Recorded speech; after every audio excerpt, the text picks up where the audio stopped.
Hello friends, welcome back. आज के इस लेसन में हम वॉल्यूम को समझेंगे, वॉल्यूम कंसेप्ट को पढ़ने की कोशिश करेंगे एंड उसी के साथ हम सपोर्ट एंड रेजिस्टेंस या फिर डिमांड एंड सप्लाई को भी समझने की कोशिश करेंगे। तो सबसे पहले हम वॉल्यूम को समझ लेते हैं कि वॉल्यूम क्या होता है, वॉल्यूम का रोल मार्केट में क्या है। ओके, सो वॉल्यूम का मैंने स्टार्टिंग में आपको बताया था कि वॉल्यूम क्या है। अगर आपको याद है, यहाँ पर आप देख सकते हो, मैंने बताया था कि वॉल्यूम टोटल ट्रांजैक्शन को बताता है। इसका मतलब क्या है कि यहाँ पर अगर आप देखोगे कि एक रेड कैंडल बना हुआ है, मैंने यहाँ पर एक ग्रीन कैंडल भी लिया हुआ है, इसके नीचे वॉल्यूम बार है। अब वॉल्यूम बार आपको आपके चार्ट में दिख जाता है। जब आप चार्ट लगाओगे तो उसके नीचे हमें वॉल्यूम दिखता है। अगर आपने एनाबल करके रखा हुआ है तो ये वॉल्यूम बार आपको दिख जाएगा। अगर नहीं दिखता है तो इसको एनाबल जरूर से कर लीजिएगा, क्योंकि यही एक इंडिकेटर है जो कि आपको रियल टाइम डेटा को बताता है। ओके, सो वॉल्यूम जैसे कि मैंने बताया टोटल ट्रांजेक्शन को बताता है, राइट। अब यहाँ पर देखिए कि ये रेड कैंडल है, रेड कैंडल के नीचे वॉल्यूम है, ये ग्रीन कैंडल है, ग्रीन कैंडल के नीचे वॉल्यूम है। दोनों का ही मैंने वॉल्यूम लेकर रखा हुआ है। अब रेड कैंडल बनने का मतलब, बियरिश कैंडल बनने का मतलब है यह है कि प्राइस ऊपर ओपन होकर नीचे क्लोज हुआ, प्राइस ऊपर से नीचे गिरकर क्लोज हुआ। यहाँ पर ग्रीन मतलब प्राइस नीचे ओपन होकर ऊपर चढ़ के क्लोज हुआ। अब जब नीचे आपको वॉल्यूम दिखेगा, ये वॉल्यूम बार कैसे बनता है? वॉल्यूम बार बनता है जब प्राइस ऊपर से जब नीचे गिर रहा था या फिर नीचे से जब ऊपर चल रहा था, उस दौरान जितने भी शेयर्स का एक्सचेंज हो रहा था, जितने भी शेयर्स बाय एंड सेल हो रहा था, आपने बाई करके किसी और को सेल कर दिया। मान लो कि एग्जाम्पल के लिए एक ही शेयर्स का बात करें, एक शेयर्स आपके पास है, आपने किसी और को सेल कर दिया। जो सेल कर दिया, एक शेयर सेल हो गया, एक ट्रांजेक्शन कंप्लीट हो गया, तो यहाँ पर वॉल्यूम बार पर एक शेयर्स का इंक्रीमेंट यहाँ पर आपको दिखेगा। उसी तरह जिन्होंने बाई किया वो फिर उस शेयर्स को किसी और को सेल कर दिया। जैसे सेल कर दिया, एक ट्रांजेक्शन कंप्लीट हो गया, तब आपको इसी वॉल्यूम में फिर से प्लस होता दिखेगा वही ट्रांजेक्शन यहाँ पर, यानी कि और एक क्वांटिटी यहाँ पर बढ़ गया है तो 1 से 2 हो जाएगा। इस तरीके से पूरे दिन या फिर जो भी टाइम फ्रेम का ये कैंडल्स है, मान लो 50 मिनट्स हो सकता है, 1 घंटे का हो सकता है, 1 दिन का हो सकता है, 1 हफ्ते का भी हो सकता है। जब तक कंप्लीट क्लोज ना हो तब तक यहाँ पर वॉल्यूम में आपको इंक्रीमेंट दिखता रहेगा, बढ़ता रहेगा। ये घटेगा नहीं, वॉल्यूम घटेगा ना। प्राइस नीचे आएगा, ऊपर जाएगा, हो सकता है यहाँ ओपन होकर नीचे आकर यहाँ जाकर क्लोज हो गया। ग्रीन कैंडल को देखोगे तो यहाँ ओपन होकर ऊपर जाकर नीचे आकर क्लोज हो गया। ये प्राइस में हो सकता है अप डाउन, लेकिन वॉल्यूम बढ़ता रहेगा यहाँ पर, क्योंकि जो भी शेयर्स एक हाथ से दूसरे हाथ में जा रहा है, जो ट्रांजेक्शन हो रहा है, उसी को ही यहाँ पर प्रेजेंट करता है, शो करता है आपके पास, राइट। अब यहाँ पर काफी लोगों का ये मानना होता है, सोचना होता है कि एक रेड कैंडल बना हुआ है, यानी कि यहाँ पर सेलर ज्यादा है, और उसी दौरान यहाँ पर वॉल्यूम भी जब दिखता है आपको, वॉल्यूम बार एक बहुत बड़ा वॉल्यूम भी बना हुआ है, तो लोगों के मन में ये होता है कि बहुत ज्यादा सेलर्स था यहाँ पर। तो देखिए, ये गलत है। सेलर्स कितना है, बायर्स कितना है, ये किसी को नहीं पता। ये जरूरी नहीं कि एक कैंडल, रेड कैंडल बनने के लिए सेलर ज्यादा होना पड़ेगा, या फिर एक ग्रीन कैंडल बनने के लिए बायर्स ज्यादा होना पड़ेगा, ये जरूरी नहीं है। ये रेड कैंडल क्यों बनता है? रेड कैंडल इसलिए बनता है क्योंकि वहां पर सेलर्स कंट्रोल कर रहा है, सेलर्स एग्जिट कर रहा है, सेलर्स का जो स्ट्रेंथ है वो ज्यादा है। एग्जाम्पल के लिए मैं अगर इसको समझाने की कोशिश करूँ आपको, कि सेलर क्या चाहेंगे, सेलर चाहेंगे कि हाई लेवल पर सेल करना, बायर्स क्या चाहेंगे कि वो लोअर लेवल पर बाय करना। अब मान लो कि सेलर अपना पोजीशन को एग्जिट करना चाह रहे, और बायर्स क्या करेंगे, बायर्स नीचे अपना ऑर्डर को प्लेस करेंगे बाय करने के लिए। वो अ, अपना बिड को प्लेस करेंगे नीचे कि मुझे इतने प्राइस पर चाहिए, मैं इतना भाव नहीं दूंगा। तो बायर जितना भी प्राइस का बिड लगा रहे हैं कि मुझे इतने में चाहिए, तो सेलर उसी प्राइस पर ही देकर निकल जा रहे, राइट। तो नीचे बायर्स पड़ा हुआ है, सेलर ऊपर से नीचे आकर उनको अपना माल उनके हाथ में देकर निकल जा रहे हैं, जिस वजह से प्राइस ऊपर से नीचे आकर क्लोज हो रहा है। उसी तरह यहाँ पर अगर ग्रीन कैंडल को देखोगे, तो इस जगह पर ऐसा होगा कि यहाँ से इस एरिया पर कोई भी सेलर नहीं है, सेलर इस लोअर लेवल पर सेल करना नहीं चाह रहा है। वो जो सेल करेंगे वो हायर लेवल पर करेंगे। अब जो बायर्स है, अब बायर्स नीचे बाय करना चाह रहा है, बट बायर्स नीचे अगर बाय करेंगे, सेलर तो है नहीं, तो उसको क्या करना पड़ेगा, मजबूरन उसको ऊपर जाना पड़ेगा बाय करने के लिए, क्योंकि सेलर ऊपर बैठा रहेगा। अब सेलर बोले कि मैं इससे नीचे दूंगा नहीं, अब बायर्स को चाहिए उस एसेट्स को खरीदना, तो उसको मजबूरन हायर लेवल पर खरीदने पड़ेगा, जिस वजह से प्राइस में हमें अपसाइड का मूवमेंट देखने के लिए मिलता है, ग्रीन कैंडल फॉर्म होता है। यानी कि उस जगह पर जो बायर्स है वो स्ट्रांग रहता है, क्योंकि सेलर जो भी भाव पर देना चाह रहा है, बायर्स उसको खरीदने के लिए रेडी है, वो खरीदता हुआ जा रहा है, इस वजह से ये ग्रीन कैंडल फॉर्म हो रहा है। राइट, इतना ही है, इसमें कोई बायर्स ज्यादा सेलर ज्यादा का कोई मतलब ही नहीं है। ओके, अब जैसे कि मैंने वॉल्यूम का बताया हुआ है कि जो भी शेयर्स का एक्सचेंज होता रहेगा, ये वॉल्यूम बढ़ता रहेगा, बस इतना ही है वॉल्यूम का कॉन्सेप्ट। इसमें कोई बहुत रॉकेट साइंस नहीं है कि वॉल्यूम बढ़ गया तो ये होगा, घट गया तो ये होगा, ऐसा कुछ नहीं है। बट एक चीज आपको ये समझना है, जब हम कैंडल्स एक कैंडल को देखकर ये चीज बोल रहे हैं कि यहाँ पर वॉल्यूम है, तो बायर्स एंड सेलर्स दोनों है। बट हम जब स्ट्रक्चरली चीजों को देखेंगे, मान लो ये एक कैंडल है, इसी के साथ हम दूसरे और एक कैंडल को जब ऐड कर देंगे तो हमारे पास एक स्ट्रक्चर रेडी हो जाएगा। वहां पर हम वॉल्यूम को देखकर कुछ अंदाजा एक लगा सकते हैं, कुछ प्रिडिक्शन हम कर सकते हैं कि क्या हो सकता है या फिर आज में क्या हुआ है। राइट, अब मैं इसको एग्जांपल के लिए अगर आपको यहाँ पर दिखाऊं, मान लो कि ये एक रेड कैंडल है, ऊपर से प्राइस नीचे गिरकर क्लोज हुआ है। ओके, नीचे क्लोज हो गया, यहाँ पर वॉल्यूम आया हुआ है। उसके बाद फिर से रेड कैंडल एक फॉर्म हुआ, जो कि कुछ इस तरीके से फॉर्म हुआ है। ये भी रेड कैंडल है, प्राइस ऊपर से गिरकर नीचे आकर क्लोज हुआ है। अब यहाँ पर देखिए, मैं मान के चल रहा हूँ कि यहाँ पर सबसे पहले देखिए वॉल्यूम जो है, मैं मान के चल रहा हूँ कि घट गया है। ठीक है, वॉल्यूम घट गया। अब वॉल्यूम घटने का मतलब क्या है? प्राइस ऊपर से नीचे आया, ये प्राइस गिरा, गिरकर क्लोज हुआ, वॉल्यूम ये था। फिर से प्राइस नीचे आया, इसके लो के नीचे आया, और लो के नीचे आने के बाद प्राइस का जो क्लोजिंग है, वो फिर से आपका लास्ट जो भी कैंडल का लो था, इसके अंदर जाकर क्लोज हो गया। एंड यहाँ पर जो वॉल्यूम है, वॉल्यूम भी बढ़ा नहीं, प्रीवियस कैंडल से वॉल्यूम बढ़ा नहीं, घटा हुआ। अब यहाँ पर घटा हुआ है, इसका मतलब क्या है?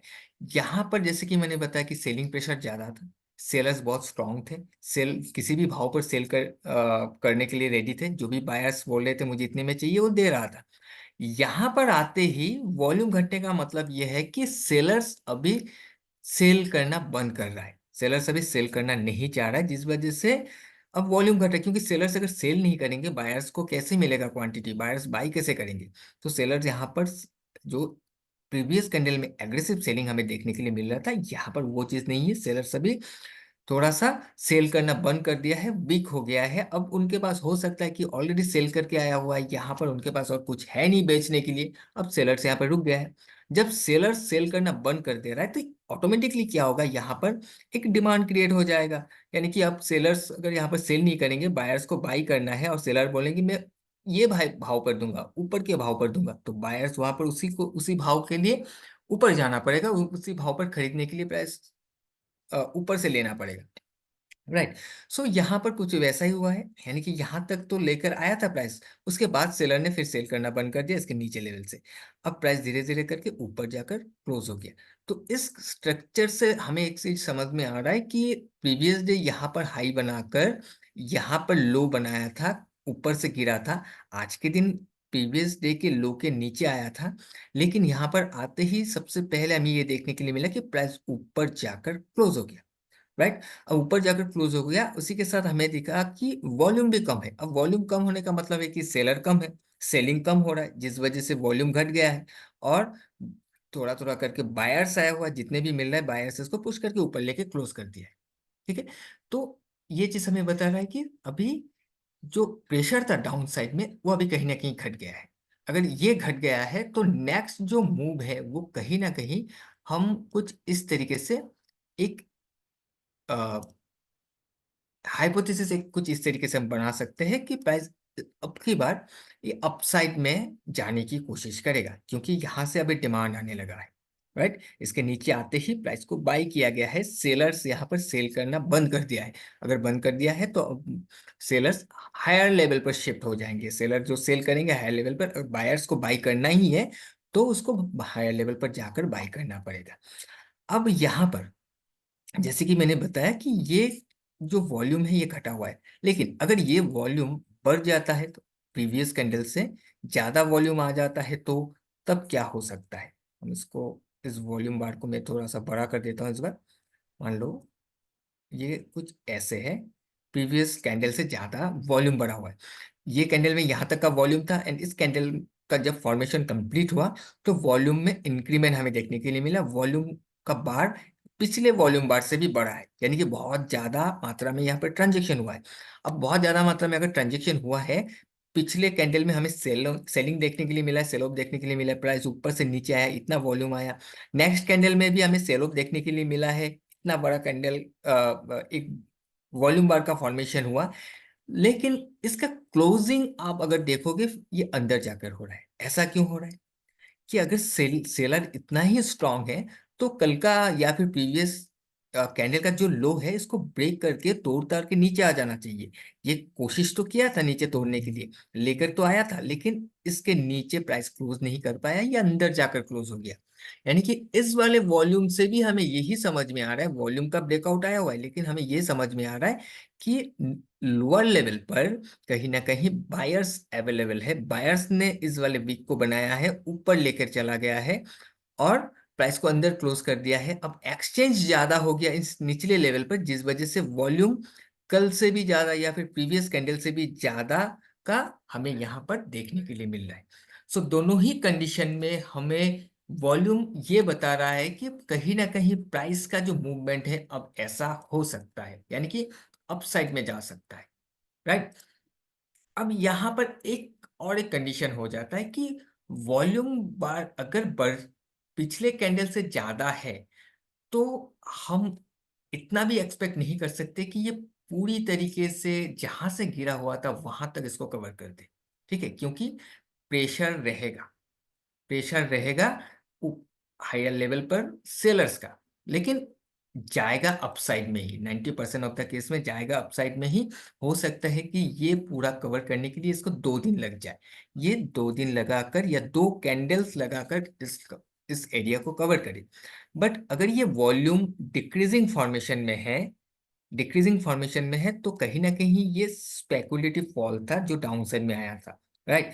तो उस केस में एक ही कैंडल ये कवर कर सकता है अपने इस पूरे कैंडल के रेंज को, यानी कि लोअर लेवल से लेकर हायर लेवल तक का। ओके, सो वॉल्यूम बस आपको इतना ही बताता है कि उस टाइम पर टोटल कितना एक्सचेंज हुआ है प्राइस क्वांटिटी का, ये आपको बता रहा है। और वॉल्यूम से आपको ये समझ में आएगा कि जहां पर वॉल्यूम बढ़ा हुआ है क्या वहां पर सेलर्स अभी भी अवेलेबल है, या फिर बायर्स ने कंट्रोल किया है, या फिर सेलर अभी भी इसको कंट्रोल कर रहा है।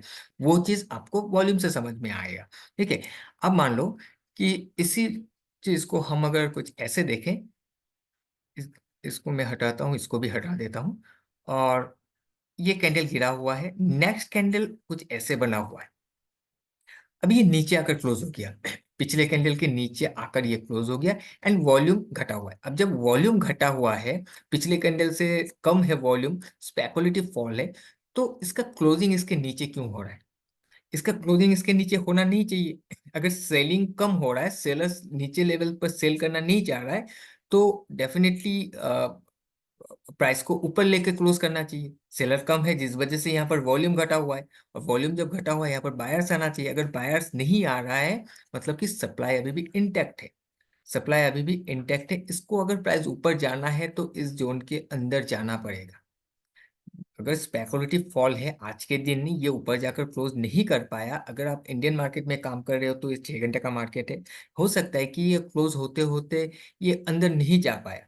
बट अगर ये अंदर नहीं जा पाया और स्पेकुलेटिव फॉल है, इसको ऊपर जाना है, तो नेक्स्ट सेशन, नेक्स्ट जो भी कैंडल्स बनेगा, वो नेक्स्ट कैंडल कुछ इसके अंदर चला जाएगा, कुछ ऐसे करके, मतलब जिसको ब्रेक करके आया था इसके अंदर ऐसे चला जाना चाहिए। अगर ऐसे चला जा रहा है तो ये आपको वही कंफर्म कर रहा है अभी कि ये स्पेकुलेटिव मूव था, फॉल था, गलती से नीचे गिरा था, या फिर बायर्स नीचे से आया था, लेकिन इसके पास टाइम नहीं था कि ऊपर जाकर क्लोज हो जाए, ये नेक्स्ट डे ऊपर जाकर क्लोज हो गया। तो ये चीज आपको बता रहा है कि ये वॉल्यूम कम है, प्राइस को शिफ्ट होना चाहिए, घूमना चाहिए।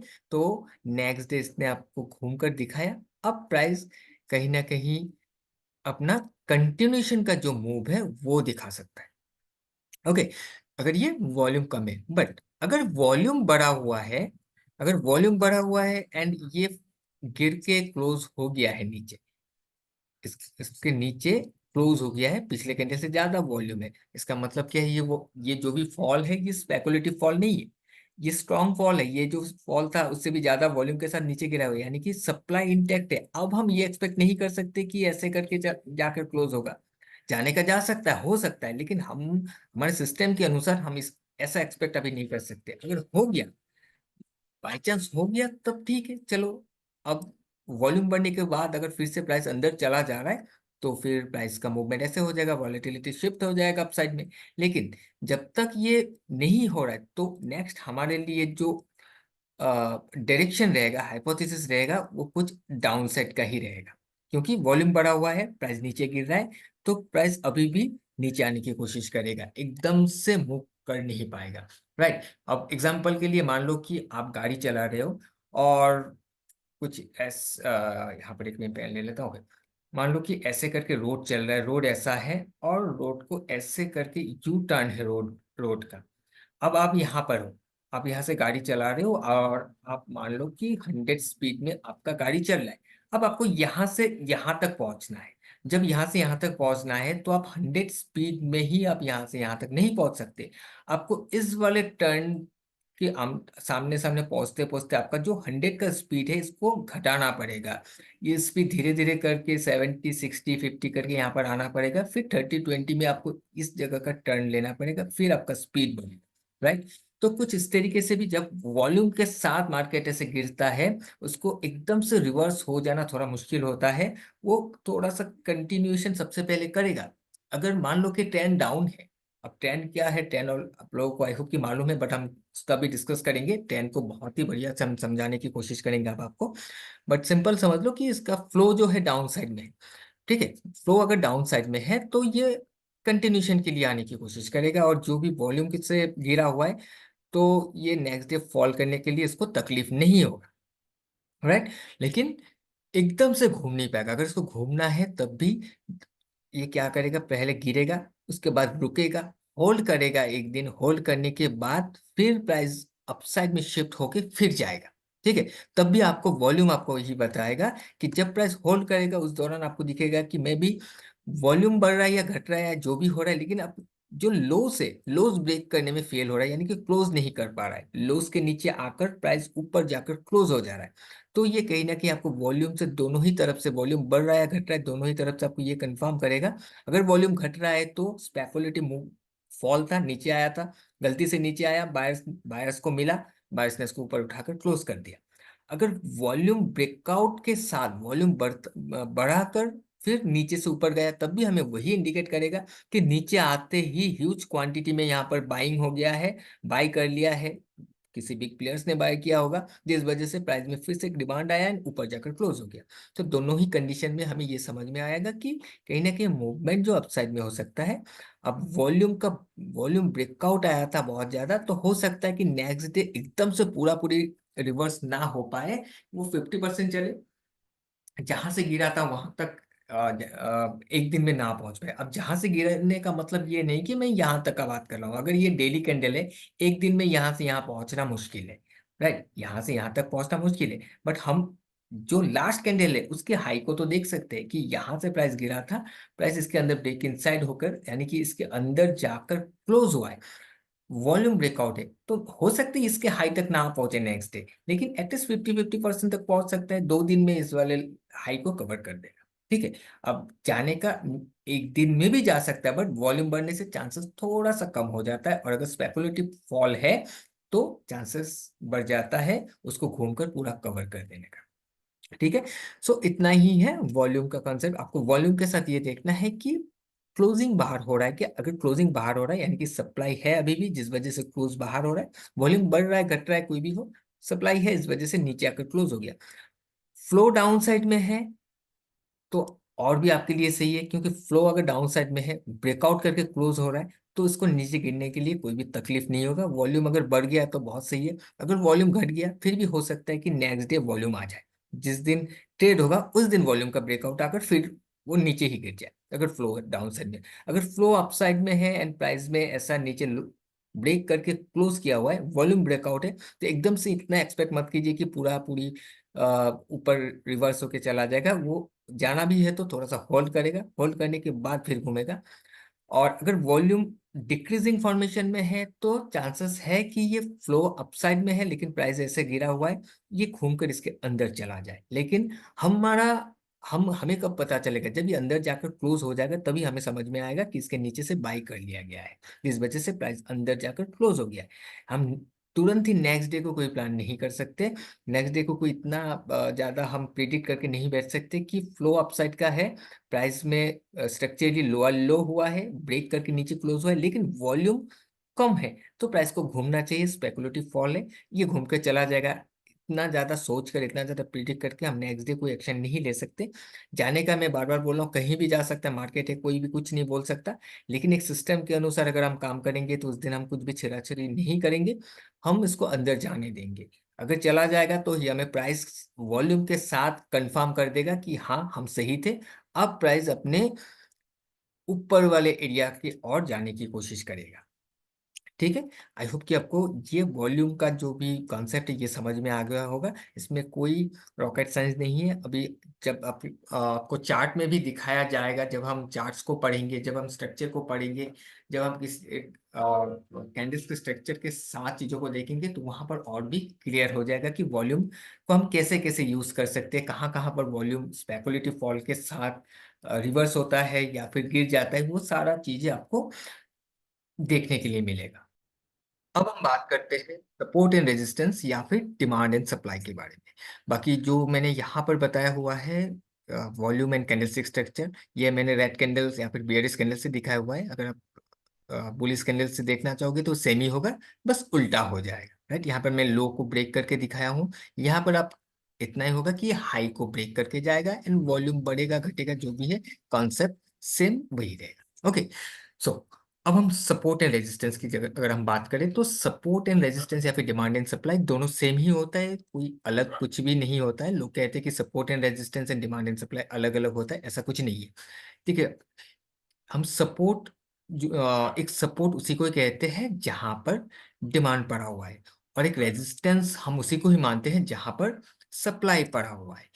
फॉर एग्जाम्पल, मैंने आपको स्टार्टिंग में बताया था कि एक कैंडल का हाई एंड लो होता है, और ये हाई एंड लो एक प्रोबेबल सपोर्ट एंड रेजिस्टेंस होता है। इसका क्या रीजन है?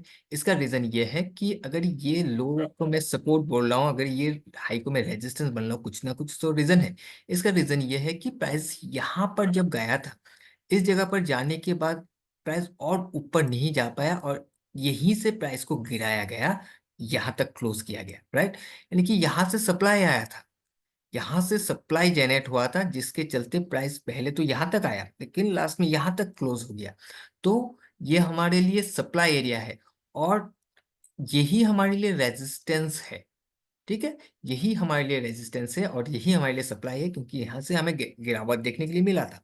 और उसी तरह इसको हम क्यों सपोर्ट कहेंगे? इसको सपोर्ट इसलिए कहेंगे क्योंकि यहाँ पर जब आया था, जो लो बना हुआ है, इस लो बनने के बाद और कोई सेलर नहीं आया, जिस वजह से ये लो बना हुआ है। मतलब इस लो के नीचे और कोई सेलर नहीं आया, यहाँ तक ही लास्ट सेलर था इस लेवल पर। इस लेवल के नीचे कोई सेलर नहीं था, वहीं से बायर्स ने प्राइस को उठाने की कोशिश किया और यहाँ तक ले जाकर क्लोज कर दिया। यानी कि यहाँ से एक डिमांड आने की कोशिश हुई थी। अब ये फेल हो जाए डिमांड, या ये डिमांड सक्सेस होते हुए इस सप्लाई को फेल कर दे, वो अलग बात है। लेकिन इस कैंडल से हमें ये समझने के लिए मिल रहा है कि इस लो से एक डिमांड आया था, जिसके चलते प्राइस यहां जाकर क्लोज हो गया, क्योंकि बायर्स ने इस जगह से कंट्रोल करने की कोशिश किया था। राइट, तो ये एक कैंडल हमें इतना बताता है कि इसके हाई एंड लो पर सपोर्ट या रेजिस्टेंस या फिर डिमांड या सप्लाई बढ़ा हुआ है। अब अगर हम इसको स्ट्रक्चर में देखें, स्ट्रक्चरली चीजों को देखेंगे, तो और भी ज्यादा क्लियर हो जाएगा। अभी जो आपको को मैंने वॉल्यूम के साथ बताया, सेम स्ट्रक्चर के साथ आपका सपोर्ट एंड रेजिस्टेंस भी बनेगा। वो कैसे? वो कुछ इस तरीके से, मान लो कि ये एक कैंडल है, ये रेड भी हो सकता है, ग्रीन भी हो सकता है, कोई भी कलर का हो सकता है, कोई भी मीन्स रेड एंड ग्रीन ही होता है, आप किसी कलर को मान लो। यहाँ पर सेकेंड कैंडल अगर ऐसा करके ग्रीन कैंडल बनता है, अब जब सेकेंड कैंडल ग्रीन बन रहा है, इसका मतलब क्या है कि इस वाले कैंडल को ब्रेक करके ये ऊपर जाकर क्लोज हुआ है, राइट। अब फर्स्ट कैंडल को अगर हम देखें, फर्स्ट कैंडल के लो एंड हाई यहाँ पर रेजिस्टेंस एंड सपोर्ट है, यानी कि यहाँ से सप्लाई आया था इसका और यहाँ से डिमांड आया था, इतना हमें समझने के लिए मिल रहा है। अब नेक्स्ट कैंडल जब बना, नेक्स्ट कैंडल में क्या हुआ, इसने अपने प्रीवियस जो सप्लाई एरिया था, जो रेजिस्टेंस हम मान के चल रहे थे, इसको ब्रेक करके ऊपर जाकर क्लोज कर दिया। जब इसको ब्रेक करके क्लोज कर दिया है, तो अब जो ये सप्लाई वाला कैंडल है, ये जो सप्लाई आया था इस जगह से, जो रेजिस्टेंस बना था, ये एरिया अब इसके लिए सपोर्ट बन जाएगा, क्योंकि रेजिस्टेंस ब्रेक हो गया, तो ये अब सपोर्ट बनेगा। जब सपोर्ट बनेगा तो ये जो कैंडल है, ये जिस वाले सेशन को ब्रेक करके क्लोज हो गया है, ऊपर जाकर क्लोज हो गया। अब यहाँ पर वॉल्यूम को भी देख सकते हो, वॉल्यूम अगर बढ़कर ऊपर गया है, फ्लो भी अपसाइड में है, तो काफी स्ट्रांग है, क्योंकि स्ट्रांग है जिस वजह से इस वाले हाई को ब्रेक करके ऊपर जाकर क्लोज कर पाया है। कल तो इसके ऊपर हाई बना ही नहीं, नीचे आकर ही क्लोज हुआ था, सप्लाई इस जगह से नीचे आया था, और आज के दिन इसने इस हाई को ब्रेक करके ऊपर जाकर क्लोज कर दिया, वॉल्यूम बढ़ा हुआ है एंड फ्लो भी अपसाइड का है, तो ये बहुत स्ट्रांग है। यानी कि अब हमारे लिए जो एक सपोर्ट बनेगा, जिस कैंडल को ब्रेक करके गया है, ये वाला कैंडल अभी प्राइस को सपोर्ट देगा, यानी कि इस वाले कैंडल के अंदर से भी डिमांड आएगा। क्यों? क्योंकि जो भी सप्लाई आया था, जो भी सेलर्स आया था, सारे सेलर्स को यहाँ से बाहर निकाल दिया है, और इस जगह से बड़े प्लेयर्स ने अपने बैग को फिल किया है, क्वांटिटीज को लिया हुआ है, लार्ज ऑर्डर को फिल करते हुए प्राइस को ऊपर ले जाकर क्लोज किया हुआ है। अब प्राइस जैसे ही नीचे आएगा, इसी जोन के अंदर फिर से आएगा, जो भी पेंडिंग्स ऑर्डर्स रहेंगे, वो पेंडिंग्स ऑर्डर को फिल करते हुए प्राइस फिर से ऊपर जाएगा। अब वो पेंडिंग ऑर्डर्स हो सकता है इस वाले कैंडल के हाई से फिल करे, हो सकता है इस वाले कैंडल के पूरे कैंडल के अंदर से फिल करे, करते हुए फिर प्राइस ऊपर जाए। तो कोई भी कंडीशन में कैसे भी करे, तो हमारे लिए ये पूरा कैंडल एक सपोर्ट कैंडल रहेगा, राइट। ये जो फर्स्ट कैंडल है, ये रेड हो सकता है, ग्रीन हो सकता है, कुछ भी कलर हो सकता है, कोई फर्क नहीं पड़ता है। बट अगर रेड कैंडल होता है तो थोड़ा सा स्ट्रेंथ और भी बढ़ जाता है, क्योंकि रेड कैंडल में सेलर होता है। जब सेलर्स का कैंडल ब्रेक होता है, यानी कि यहाँ पर सेलर फेल हो रहा है। अब सेलर फेल हो रहा है, तो अब क्या होगा कि जो भी सेलर होगा, उसका स्टॉप लॉस हिट होंगे, अब वो कन्वर्ट हो जाएंगे, वो बायर्स बन जाएंगे, राइट। सो प्राइस जब नीचे आएगा, इस एरिया पर ऑर्डर्स फिल होंगे, पेंडिंग ऑर्डर्स फिल होंगे, तो पेंडिंग ऑर्डर्स फिल होते ही जो भी इंस्टीट्यूशन से अपना पोजीशन को होल्ड कर लेंगे, राइट। एंड उसके बाद रिटेल ट्रेडर्स का बाइंग सेलिंग का जो सिलसिला है, वो चलते चलते ऊपर का स्टॉप लॉस हिट होते होते प्राइस में फिर अपसाइड में हमें मूवमेंट देखने के लिए मिलेगा। बट वो चीज़ हम बहुत ही डिटेली डिस्कस करेंगे, सारी चीज़। लेकिन यहाँ पर आपको ये समझना है कि जिस कैंडल को ब्रेक करके गया हुआ है, ये कैंडल हमारे लिए सपोर्ट कैंडल है, जो कि मैंने आपको स्टार्टिंग में भी बताया था, स्ट्रक्चर जब दिखाया था वहां पर मैंने ये पॉइंट ऑफ इंटरेस्ट के हिसाब से मैंने दिखाया था, एक और डिमांड जोन के हिसाब से दिखाया था, एक ऑर्डर ब्लॉक के हिसाब से मैंने दिखाया था, वो यही है, यही हमारे लिए सपोर्ट कैंडल है। उसी तरह अगर ये उल्टा हो जाता है, मान लो कि ये सॉरी, ये ऐसे ग्रीन कैंडल यहाँ पर है, एंड जो रेड कैंडल है वो कुछ ऐसे नीचे आकर क्लोज हुआ है। अब जैसे कि मैंने बताया, फर्स्ट कैंडल कोई भी कलर का हो सकता है, रेड भी हो सकता है, ग्रीन भी हो सकता है, कोई फर्क नहीं पड़ता है। लेकिन अब डाउन साइड में जब स्ट्रक्चरली लोअर लो है, इस कंडीशन में अगर ग्रीन कैंडल को ब्रेक करके नीचे क्लोज हो रहा है, तो ये इसका जो स्ट्रेंथ है और भी थोड़ा ज्यादा बढ़ जाता है, क्योंकि ये एक बाइंग कैंडल है और बाइंग कैंडल को फेल कर रहा है। अब जब प्राइस इस जगह से इसको यहाँ तक उठाया था बायर्स ने, जैसे इसके नीचे आ रहा है, तो अब क्या होगा, ये सारे बायर्स फेल हो जाएंगे, अब इनको निकलना पड़ेगा, उस चलते प्राइस में हमें फॉल देखने के लिए मिलेगा।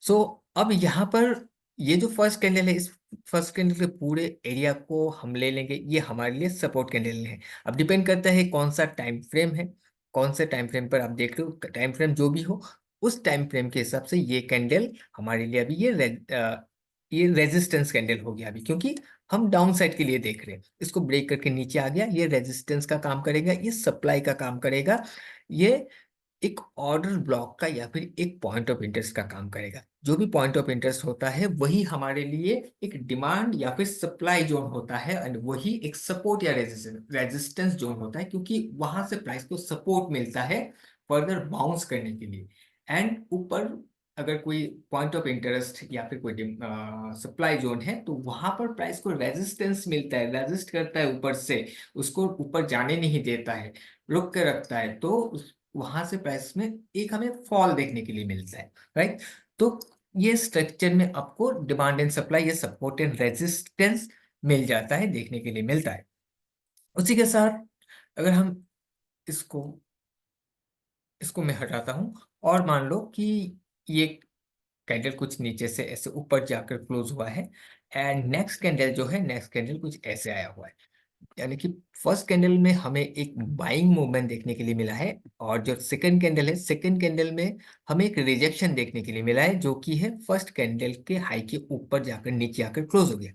अब यहाँ पर देखिए फिर से वही बात आ रहा है कि इसके हाई पर रेजिस्टेंस है, इसके लो पर सपोर्ट है, यानी कि इस हाई तक पहुंचते ही लोगों ने शॉर्ट कर दिया, जिस वजह से यहाँ पर क्लोज हुआ था प्राइस, राइट। यहाँ कहीं क्लोज नहीं हो पाया, और ना ही प्राइस और भी ज्यादा ऊपर जाकर हाई बना पाया। अब सेकंड कैंडल जब बना, सेकंड कैंडल में ये हमें देखने के लिए मिल रहा है कि प्राइस इस वाले सेशन में ऊपर गया था, ब्रेक करके जो सप्लाई लेवल था जहां से प्राइस नीचे आकर क्लोज हुआ था, या फिर जो रेजिस्टेंस था जहां से सेलिंग हुआ था, उसके बाहर गया था, लेकिन उसके बाहर जाकर क्लोज नहीं कर पाया, प्राइस नीचे आकर क्लोज हो गया। नीचे आकर क्लोज होने का मतलब क्या है, ये बिग बनने का मतलब क्या है कि ऊपर से सेलर्स ने इसको पुश करके नीचे लेके आया है, फिर से कल जहां तक हाई बना था उसके नीचे आकर क्लोज कर दिया है, यानी कि इसके ऊपर सप्लाई है, इसके ऊपर रेजिस्टेंस है, इसके ऊपर सेलर्स सेल करने के लिए बैठे हुए थे। अब हो सकता है कि यहाँ पर इंस्टीट्यूशंस ने हायर लेवल पर सेल कर दिया है, एग्जिट किया हुआ है, या फिर सेल ऑर्डर बनाने के लिए अपना ऑर्डर्स को फिल किया है, मे भी ऐसा हो सकता है। अब अगर ऐसा हुआ है तो अब इसको रिजेक्ट करके आया हुआ है, लास्ट कैंडल के हाई को रिजेक्ट करके आया हुआ है, यानी कि इसके ऊपर प्राइस रहना नहीं चाह रहा है रेजिस्टेंस से। अगर ऐसा है तो अगर यहाँ पर लिक्विडिटी लिया हुआ है, लिक्विडिटी का कंसेप्ट मैं आप लोगों को बताऊंगा, डोंट वरी, सब समझ में आ जाएगा। तो अगर यहाँ से रेजिस्टेंस लिया हुआ है, प्राइस इसके ऊपर से सप्लाई आया हुआ है, तो प्राइस को अभी यहाँ पर आना चाहिए, अभी प्राइस को यहाँ पर आ जाना चाहिए, क्योंकि इसका डिमांड कहाँ है, इसी जगह से डिमांड आया था ना। तो सप्लाई से अगर प्राइस गिरने की कोशिश कर रहा है तो प्राइस को अभी इस डिमांड पर आ जाना चाहिए। यहाँ पर प्राइस आने के बाद फिर वो डिसाइड करेगा फिर से यहाँ पर डिमांड आकर ऊपर जाना है, या फिर इस डिमांड को फेल करते हुए सप्लाई को कंटिन्यू करना है। ओके, तो ये हमारे लिए रेजिस्टेंस कैंडल बन जाएगा, या फिर ये जो हाई है ये हमारे लिए एक रेजिस्टेंस है, ये हाई रेजिस्टेंस है। अब यहाँ पर से फिर से वॉल्यूम से भी आप कंफर्म कर सकते हो कि अगर ये वॉल्यूम ब्रेकआउट के साथ नीचे आ गया है तब तो बहुत स्ट्रांग है, वॉल्यूम ब्रेकआउट के साथ वॉल्यूम बढ़ाकर नीचे आ गया मीन स्ट्रांग है, काफी ज्यादा सेलिंग हुआ है ऊपर, जिस वजह से प्राइस नीचे आकर क्लोज हो गया एंड वॉल्यूम ब्रेकआउट हुआ है। तो प्राइस ऐसे ही आ सकता है, नेक्स्ट एक लोअर लो फॉर्मेशन हो सकता है, प्राइस में गिरावट हमें देखने के लिए मिल सकता है। अब अगर ये वॉल्यूम इसका जो वॉल्यूम है, वॉल्यूम ब्रेकआउट नहीं हुआ है, लोअर वॉल्यूम से गिरा हुआ है, ऐसा भी हो सकता है कि इसका वॉल्यूम लो है। अगर वॉल्यूम लो है उस कंडीशन में क्या होगा, वॉल्यूम लो होने के बावजूद भी प्राइस गिर सकता है, ऐसा नहीं कि नहीं गिर सकता, गिर सकता है, क्योंकि ऊपर से रिजेक्शन है। अब डिपेंड करता है कि सेम की फ्लो क्या है, अगर मार्केट का फ्लो डाउन साइड में है और ये रिजेक्शन ले रहा है तब तो कोई प्रॉब्लम नहीं है, गिर सकता है, ये गिर जाएगा, नीचे आने की ही कोशिश करेगा। बट अगर मार्केट का फ्लो जो है वो अपसाइड में है और ये रिजेक्ट करके नीचे आया हुआ है, तो उस कंडीशन में हो सकता है कि प्राइस का जो ब्रेकआउट है इस बार अप डायरेक्शन में हो जाए, ये अप डायरेक्शन में ऐसे ब्रेकआउट होकर फिर वो ऊपर चला जाए, क्योंकि ये हो सकता है कि जो फ्लो अपसाइड में है और यहाँ से जो बाइंग आया था, अब प्रेस रिट्रेस करके नीचे आया है कोई भी पेंडिंग ऑर्डर फिल करने के लिए, मे भी हो सकता है यहाँ पर इसका जो भी लोअर टाइम फ्रेम है, लोअर टाइम फ्रेम पर अगर जाओगे तो कोई ना कोई यहाँ पर डिमांड एरिया पड़ा हुआ है, जिस डिमांड एरिया पर आया हुआ है अपने पेंडिंग ऑर्डर्स को फिल करने के लिए, पहले यहाँ पर से डिमांड आया था, उसके बाद हो सकता है डिमांड शिफ्ट होकर इस एरिया पर आ गया था, और उसके चलते प्राइस यहाँ तक हाई बनाया। फिर प्राइस जब नीचे आएगा पेंडिंग्स ऑर्डर को यहाँ पर फिल करने के बाद फिर ये जा सकता है, अपसाइड में ब्रेकआउट हो सकता है, या फिर हो सकता है कि इसका कोई पेंडिंग ऑर्डर यहाँ पर है, मार्केट इस दिन क्लोज हो गया, अगर इंडियन मार्केट है, अगर आप फॉरेन मार्केट में फॉरेक्स में करना चाह रहे हो, फॉरेक्स में करते हो तो वो तो 24 घंटा चलता है, उसमें कोई प्रॉब्लम नहीं हो तो आपको दिख ही जाएगा।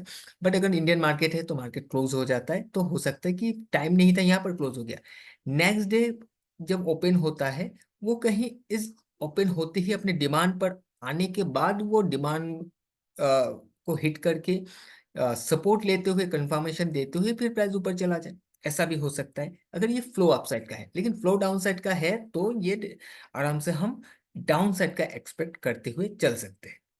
ओके, और अभी इसी को अगर हम उल्टा कर दें, मान लो कि ये एक रेड कैंडल बना हुआ है एंड नेक्स्ट जो मूव है कुछ ऐसे है, ऐसे करके ऊपर जाकर क्लोज हो गया। अब यहाँ पर एक चीज मैं बता देता हूँ कि जैसे मैंने इसको ग्रीन लिया हुआ है, अब मैं इसको ग्रीन के जगह रेड भी ले सकता हूँ, कोई प्रॉब्लम नहीं। यहाँ पर मैंने जैसे रेड लिया हुआ है, ये ग्रीन भी ले सकता था, कोई प्रॉब्लम नहीं है। जो मैंने आपको चीजें बताया हुआ सेम वैसा ही होगा। कलर के कैंडल से उतना कुछ खास मैटर करता नहीं। मैटर करता है कि कहाँ पर क्लोजिंग है, हाई कहाँ बना हुआ है, लो कहाँ बना हुआ है, क्लोजिंग कौन से जोन पर है। अब मान लो कि इसको मैंने यहाँ पर रेड ले लिया ग्रीन के बजाय, बट स्ट्रक्चर तो सेम ही रहेगा। है लोअर लो लोअर लोअर लो लोअर रही है, लेकिन क्लोजिंग भी अगर हम देखें तो क्लोजिंग नीचे से ऊपर जाकर क्लोज हुआ है।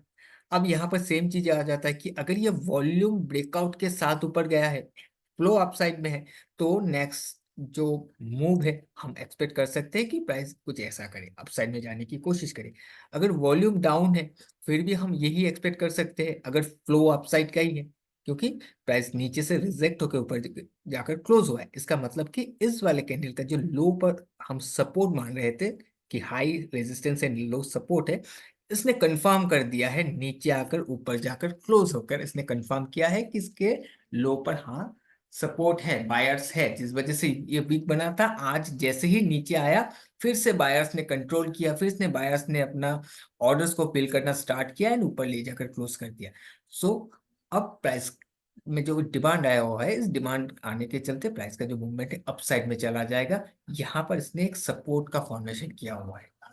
ओके, सो अब ये सपोर्ट का जब फॉर्मेशन किया हुआ है तो नेक्स्ट हो सकता है कि इसी सपोर्ट से ऐसे करके प्राइस बाउंस कर जाए, इसी सपोर्ट पर फिर से एक बार आए, क्योंकि सपोर्ट कंफर्म किया है। सपोर्ट पर आने के बाद एक बार फिर से टेस्ट करें, क्योंकि हो सकता है कि कुछ डील्स पेंडिंग रह गया है। अगर पेंडिंग्स रह गया है यहाँ पर आकर इसको हिट करके फिर प्राइस ऊपर चला जाएगा। उसी तरह जो डाउन साइड में मैंने दिखाया था सेम कंडीशन हो सकता है, रेजिस्टेंस को जाकर एक बार हिट करके फिर नीचे गिर जाएगा। तो कुछ इस तरीके से आपको सपोर्ट एंड रेजिस्टेंस को ढूंढ कर निकालना है कैंडलस्टिक्स चार्ट में, कैंडलस्टिक्स पैटर्न में। वही आपका जब स्ट्रक्चर मैप करोगे, स्ट्रक्चर मैपिंग में आपको यही काम आएगा। इसी से ही आपको सपोर्ट रेजिस्टेंस या फिर डिमांड एंड सप्लाई को समझना है और अपना प्लान करना है। कहीं पर रेंडमली दो चार लेवल्स पॉइंट्स को टच करके अगर आप सपोर्ट या रेजिस्टेंस बनाओगे तो वहां पर वो आपका काम नहीं करेगा। देखिए, काम नहीं करने का मतलब ये है कि एग्जाम्पल के लिए कि ये कैंडल है, मान लो ये कैंडल है और यहाँ पर ये कैंडल। अब यहाँ पर अगर हम देखें कि ऊपर जा रहा है, नीचे यहाँ से ऊपर गया, यहाँ से क्लोज हो गया, ऊपर से नीचे आ गया, यहाँ क्लोज हो गया, तो यहाँ पर ऐसे करके अगर हम एक लाइंस को लगा दे कि बार बार प्राइस इस जगह से अटक रहा है, इस जगह से अटक रहा है, तो इसी को सब क्या कहते हैं, रेजिस्टेंस है, राइट। हाँ, रेजिस्टेंस है, ये मैं भी मान रहा हूँ कि रेजिस्टेंस है, जिस वजह से प्राइस इसके ऊपर जा नहीं पा रहा है। बट इस रेजिस्टेंस को देखकर अगर हम इस रेजिस्टेंस से ही कोई एक्शन लेंगे तो वहां पर हमें लॉस उठाना पड़ेगा। सिंपल सा बात है, लॉस उठाना पड़ेगा, क्योंकि मार्केट ऐसे नहीं गिरेगा। जो आपको दिखता है कि यहाँ पर रेजिस्टेंस है और आप सोचोगे कि प्राइस यहाँ पर जाएगा तो इस बार मैं इसको हिट करते ही सेल कर दूंगा, मुझे प्रॉफिट मिल जाएगा, नहीं, ऐसा नहीं होगा।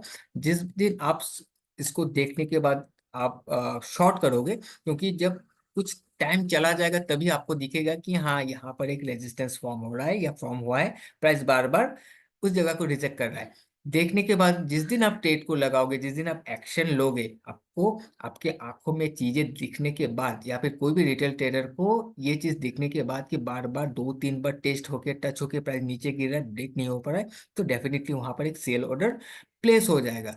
सो यहाँ पर सेल ऑर्डर प्लेस हो जाएगा। जैसे सेल ऑर्डर प्लेस होगा रिटेल ट्रेडर का, वहीं उसी दिन आपको ये देखने के लिए मिलेगा कि सबसे पहले जो प्राइस है कुछ ऐसे हुआ है,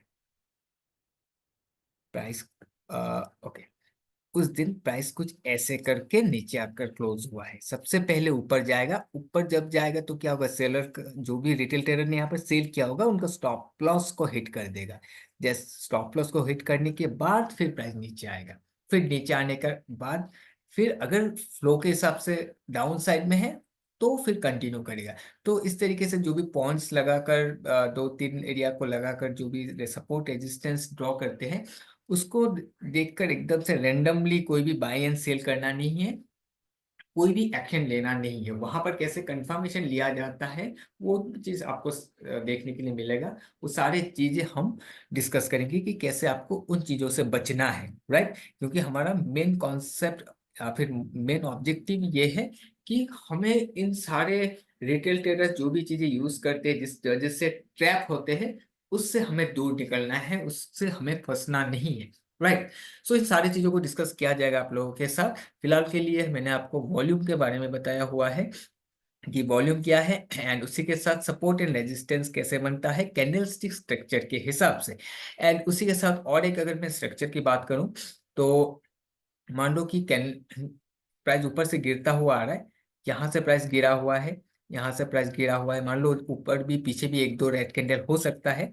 अब उसके बाद अचानक से आपको ऐसा दिखे कि प्राइस ऐसे रुक गया है, रुकने के बाद ऐसे करके कैंडल अपसाइड में जा रहा है, प्राइस गिर रहा था, सडनली प्राइस रुक कर दो ग्रीन कैंडल बना रहा है। अब लास्ट जो जितने भी रेड कैंडल बना रहा था कोई दिक्कत नहीं है, लेकिन जैसे ही कंटिन्यू दो कैंडल बना देगा, इसका मतलब ये कि इसने वॉलेटिलिटी को, जो डाउन साइड में था इसका वॉलेटिलिटी, वो शिफ्ट कर रहा है अभी अपसाइड में, राइट। ये शिफ्ट कर रहा है अपसाइड के लिए। अब जब अपसाइड के लिए शिफ्ट कर रहा है, तो यहां पर एक सपोर्ट का फॉर्मेशन हो रहा है, राइट। सपोर्ट का फॉर्मेशन हो रहा है क्योंकि प्राइस गिरते हुए जा रहा था, नीचे आ रहा था, सडनली इसको क्या हो गया कि जो लास्ट कैंडल है उसको रिजेक्ट करके ऊपर चला गया। अब उसको रिजेक्ट करके ऊपर चला जाने के बाद फिर से प्राइस कंटिन्यूएशन में जा रहा है, तो इसका मतलब कि कहीं ना कहीं नीचे से डिमांड आ रहा है, किसी ना किसी इंपॉर्टेंट लेवल पर है, जिस वजह से ये फॉर्मेशन आपको देखने के लिए मिल रहा है।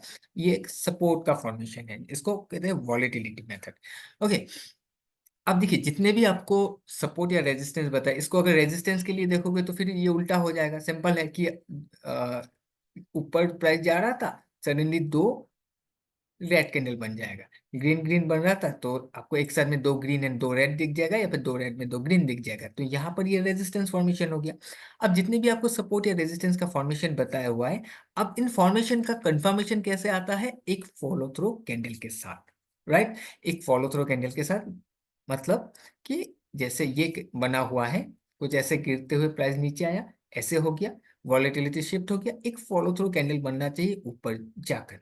सेम चीजें फिर से निकल के आता है, जब ये ऐसे करके जाएगा तो आपको यहाँ पर दिखेगा एक ऑर्डर ब्लॉक, या फिर पॉइंट ऑफ इंटरेस्ट, या फिर डिमांड जोन। एंड उसी के साथ जब एक नया कैंडल ऊपर बन जाएगा तो आपको दिखेगा एक इम्बैलेंस, एक इनएफिशिएंसी, या फिर fair value gap, FBG, right. उसी तरह पहले भी जो भी आपको सपोर्ट एंड रेजिस्टेंस ब्रेकआउट का बताया था, कुछ ऐसे करके ब्रेकआउट करके ऊपर क्लोज हो रहा है, तो एक फॉलो थ्रू कैंडल जो कि एक कंफर्मेशन कैंडल होता है इस वाले सपोर्ट फॉर्मेशन का, इस वाले डिमांड कैंडल का, क्योंकि यहाँ पर एक गैप छोड़ रहा है, यानी कि ये जो गैप है इम्बैलेंस है, और ये कैंडल हमारे लिए डिमांड कैंडल है, ये ऑर्डर ब्लॉक है। उसी तरह जो मैंने आपको अभी ऊपर से रिजेक्शन वाला बताया था कि प्राइस ऐसे करके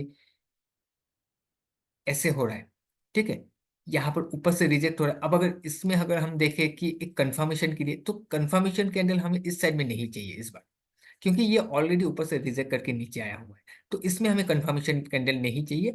ये हम नेक्स्ट डे को हमारे हिसाब से, फ्लो के हिसाब से सब कुछ सही है तो नेक्स्ट डे को हम डायरेक्टली प्लान कर सकते हैं इसमें। लेकिन अगर ये जो भी सपोर्ट एंड रेजिस्टेंस है ये उल्टा ब्रेक हो जाता है, जो भी सपोर्ट है, फॉर एग्जाम्पल ये जो सपोर्ट बताया हुआ है, यानी कि ऊपर से नीचे आकर क्लोज हुआ है, रिजेक्शन के साथ नीचे आकर क्लोज हुआ है, अब नेक्स्ट जो कैंडल है वो गिरता नहीं है और ऐसे करके क्लोज हो जाता है ऊपर जाकर।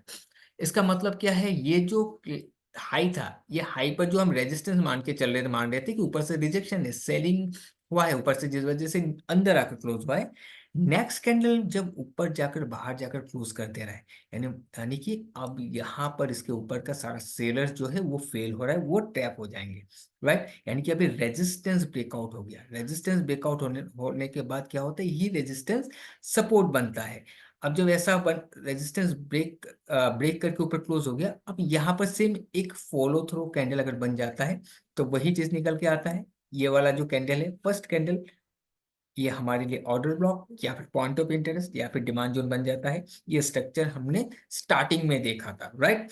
सो यहाँ पर सेम चीज आप उल्टा डायरेक्शन में सेलिंग के लिए भी उल्टा देख सकते हो कि प्राइस नीचे से ऐसे रिजेक्ट करके आया हुआ है, नीचे आकर रिजेक्ट करके ऊपर जाकर क्लोज हुआ है।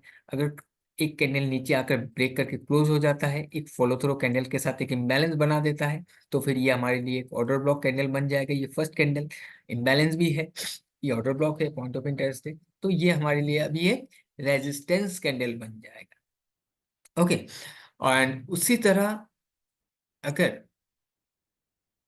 जो ब्रेकआउट कैंडल है,